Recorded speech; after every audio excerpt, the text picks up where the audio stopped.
Allez, ça tourne. Bonjour, eh bien, nous sommes en période d'élection, c'est assez fréquent dans l'histoire d'une démocratie, et il y a des mots, bien sûr, qui reviennent constamment, et notamment celui qu'on rencontre, c'est l'isoloir, à côté de l'urne. Et l'isoloir, on ne se pose pas de questions, isolé, ça vient de l'île au départ, donc un endroit où on est seul, et où on peut, dans le fond, choisir un vote de manière... C'est pas possible, hein, je recommence. Allez, on enchaîne. Bonjour, eh bien nous sommes en période électorale et par conséquent il y a un certain nombre de mots qui sont très fréquents et notamment l'isoloir, l'urne. Alors l'isoloir que l'on connaît tous et où on va dans le fond déposer son vote dans l'enveloppe de manière anonyme, on se dit c'est simple, isolé, ça vient d'ailleurs du mot île, donc comme sur une île, personne ne nous voit et on choisit de manière anonyme. Et puis on se dit depuis quand en fait isoloir?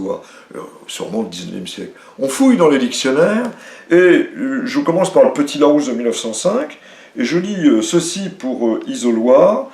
Je ne trouve pas la cabine dans laquelle on s'enferme, support non conducteur, tabouret de bois à pied de verre sur lequel on met le corps qu'on veut électriser. Ah bon, alors donc...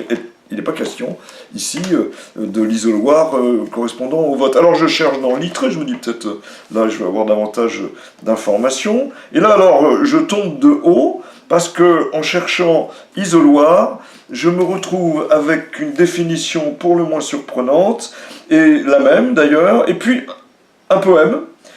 Souvent, sur l'isoloir, une jeune beauté se place en rougissant, curieuse, tremblante. À peine elle a touché à la baguette puissante, autour d'elle le feu jaillit en longs éclairs, la flamme en jet brillant s'élance dans les airs, se joue innocemment autour de sa parure, c'est-à-dire ses cheveux. Bon, alors diable, de quoi s'agit-il? Il s'agissait l'isoloir d'un objet qui permettait de démontrer l'électricité statique et autres types d'électricité. Donc on est très loin du sujet, et alors du coup je refouille dans les petits Larousse, et j'arrive en 1926. Ce n'est pas avant 1926 que la cabine, c'est ainsi que c'est présenté, dans laquelle on s'enferme pour déposer son bulletin de vote dans une enveloppe, est offerte.